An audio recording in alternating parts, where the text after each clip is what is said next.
Dave, founder of Halloween Year Round, and today I'm reviewing the new Blumhouse horror movie, The Woman in the Yard. No, not a horror movie based on Clint Eastwood yelling at people to get off his lawn. Get off my lawn.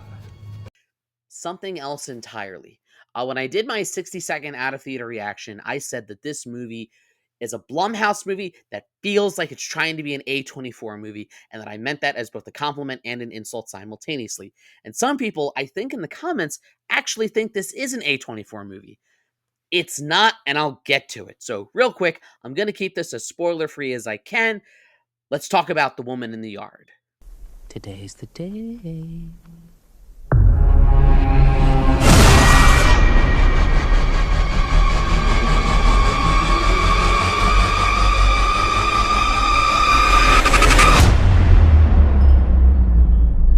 Right from the get-go, we have a very simple, basic, and effectively creepy premise. You have a single mother, Ramona, with her two kids, Taylor and Annie. They live out in the middle of nowhere. They're on a farm. It's very rural. It's heavily implied and then later confirmed. Her husband, the kid's father, has recently and suddenly passed away. She's still injured from that. She's still kind of dealing with, being a recent single mother and navigating all that. And out on the lawn is just this woman dressed all in black with a veil like she came from a funeral, sitting in a chair. Firstly, I love how it's able to take most horror movies use night and the dark to its advantage because we're scared of what we can't see. I love that this movie makes broad daylight really creepy because she's sitting right there and the sun is out. It's the middle of the day and you're genuinely scared. If someone just sat down on a chair outside your house, your apartment, and just sat there and stared at you and you didn't know who they were, you'd be pretty scared. On a basic premise level, it's incredibly effective. I also really, really like, this whole movie basically takes place in this house with these three actors, two of which are child actors. Well, Taylor's a teenager, Annie's a little kid. But all three give really, really strong performances, and I buy every minute as they kind of go through the stages of they're scared, they try to act brave, they try to figure out a way out of it. They come to some very grave and earth-shattering realizations as the movie goes on. The actors and the characters run through all those steps really, really well. But what did I mean when I said this is a Blumhouse movie trying to be an A24 movie? Well, if you've seen any of the discourse about The Woman in the Yard on the internet at all, I'm sure you've seen people complaining, oh, it's another movie where the scary thing is really just a metaphor for grief and trauma.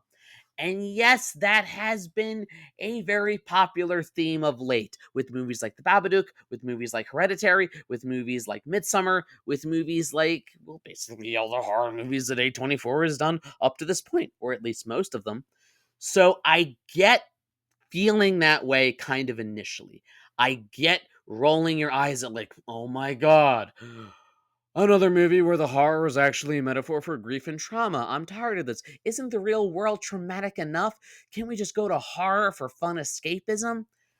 I get what you're saying. And while I don't hold that theme against the movie, because when it's done right, I think that theme can be very effective. And I think that metaphor really does work.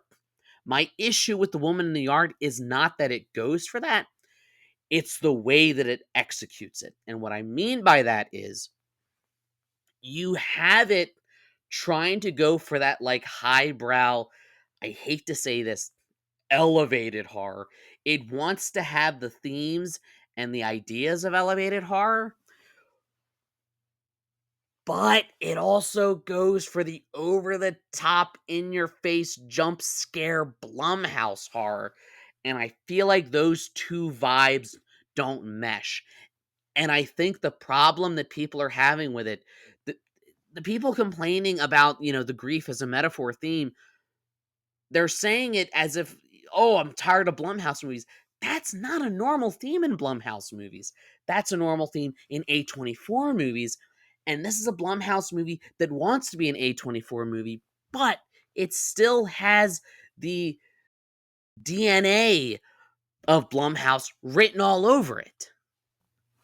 The issue is not the theme it tries to go for. The issue with the third act that I know a lot of people are going to have a problem with, I'm fine with it going as bleak as it is. I'm fine with it going for that subject matter, which, if you've seen the movie, you know what I'm talking about. I'm fine with it doing that if it executes it properly. The problem is the woman in the art does not execute it properly because it goes for that while also doing the oh no scary shadow thing, cover up the windows as the shadow gets in. It look, you can either have your horror be philosophical or existential, or you can have your horror be literal and jump scare. It's hard to blend them both. I'm not saying it's impossible. I'm saying it's extremely difficult to do effectively, and the woman in the yard does not do it effectively. So I like this part over here, kind of what it's doing, and I kind of like what it does over here, except when it gets too campy. Doing them together, I think, is where this movie fails. Now, a lot of people are saying that like it's a horrible movie. I'm seeing people give it 0 out of 10s. That's just absurd. That's just ridiculous. It's nowhere near like The Room level bad. I just think it fails in its central objective, and somewhere in here was the potential for a great horror movie that maybe could have committed to the existential philosophical horror if it didn't go for the Blumhouse jump scare horror that I think seriously holds it back. But hey, these are just my thoughts. This is just my rant. This is just my review. I would love to know what your thoughts are. Let me know in the comments. What did you think of this movie? Did you like the more philosophical or the more in your face jump scare horror? Did you think it worked perfectly? Did you want one of those themes to be featured and the other one to get out of there? Like, share, subscribe, all the YouTube stuff. If you don't, you may end up with a creepy woman dressed all in black like she came from a funeral coming to your house and creeping you out and saying stuff and having way too much dialogue for a creepy entity so it loses its mystery. And as always, every day is Halloween.